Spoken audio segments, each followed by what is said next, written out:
Well, that's the battle of life, right? The balance. Yeah, no one's ever going to get it right. No one's ever going to get it 100%. We strive in our lives to achieve that balance between family, between work, between our da'wah, between our own deen and our own upskilling. It's a constant battle throughout our lives. You'll find that at work, with the financial responsibilities, with things that happen home, you'll find that you need to spend more time, you need to put more effort, you need to invest, you need to whatever it may be, and sometimes that overtakes you, you start neglecting other responsibilities. But it also happens on the deen side. Sometimes you get infatuated by the ilm and the ulama and that scene, and you start entering the bookstores and buying books and researching and studying, and you don't give time to the tarbiyah of your children.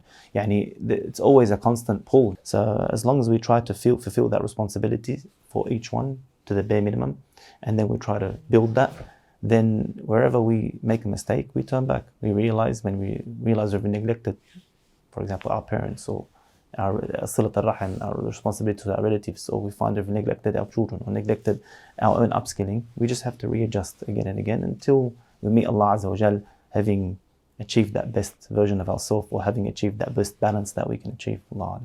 Our conversation so far is about the balance of the nafs, the battles with your nafs, and the battles of trying to balance everything when it comes to your duties, and these duties range. What do you mean by the battle of the nafs? The nafs is your inclinations, your desires, that which you love, that which you desire, that which you succumb to.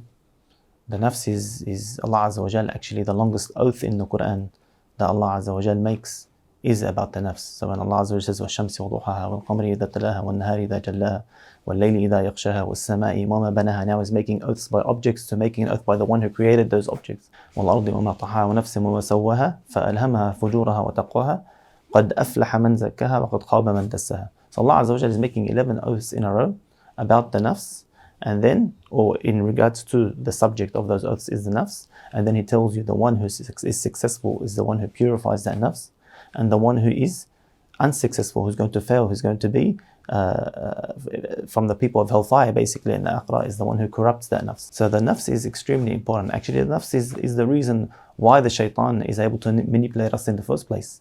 See, the angels, the shaitan can't manipulate them. They have no nafs for him to whisper to. Whereas me and you, we have a nafs. And we have loves and desires and inclinations, and he whispers upon those. He pours fuel on that fire, and he makes it that much more difficult. So the battle of the nafs is in line with the battle of balance, because when you desire something, you might forget that balance and neglect your other responsibilities. Whereas when you fight that nafs and what it desires, don't allow it to chase what it wants. And Allah mentions it in the Quran. Allah says, فَأَمَّا مَنْ خَافَ مَقَامَ رَبِّهِ وَنَهَى النَّفْسَ عَنِ الْهَوَى فَإِنَّ الْجَنَّةَ هِيَ الْمَأْوَى. As for the one who fears the magnificent position of their Lord and stops the nafs from chasing its desires, then for this person is going to be Jannah. A common theme that I realize within the YouTube space, and sometimes I watch like discipline, productivity videos and stuff like that, and I realize the main reason why they should have discipline, the main reason why they should contain their nafs, is purely to make the nafs even happier or even more, successful in the dunya terms. So why should you discipline yourself? Why should you get up at 5 a.m. in the morning, start doing push-ups? Or so you can be even more successful, so you can have even more money, so you can have even more girls coming to you. So interesting how when you take deen out of it, the taming of the nafs is to benefit the nafs even more. It's counterproductive. Yeah. If when you stop a fire from one place but you light it up from somewhere else, an even bigger one, it's counterproductive. Whereas in Islam, our nafs, we tame it completely. We tame it from all desires, and we only allow it to extend where Allah Azza wa Jal allows us to extend it.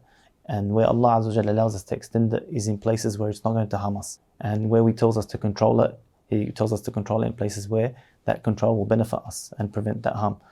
So the nafs from an Islamic perspective is different from the Western paradigm. The Western paradigm is to further fuel that nafs from another direction. We don't want that, subhanAllah.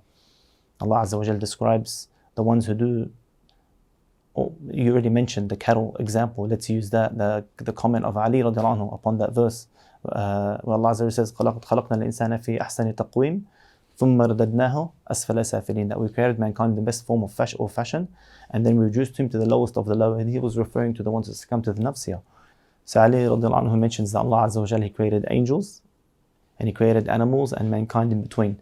The angels only have a mind to follow and obey orders with no nafs and desire, and the animals only have a desire with no mind or ability to think. And then Allah Azza wa Jal, He created mankind in between with both a desire and a mind. And Ali radiallahu anhu mentioned, as for the one who overcomes his desire with his mind, then he's better than the angels, because the angels don't know any better, they can only obey. Whereas we had a choice. And whoever succumbs to his desire or allows his desire to overpower his brain, then this person is worse than the animals, because the animals don't know any better. So we have the potential, through the breaking of this nafs, through controlling this nafs, to be greater than the angels. And just look at it practically on the ground. If someone has amazing skill and talent and ability to do great things, but he's suffocated that behind his gaming addiction, or his pornography addiction, or her social media addiction, how can that greatness ever come to light? How can they ever know that their greatness? So they had the greatness, it was in there. Allah didn't sell this nation, our ummah, short. We have all the skills and talents and abilities and qualities to reach the top, but we just have to access them. And the way to do that is by controlling the nafs.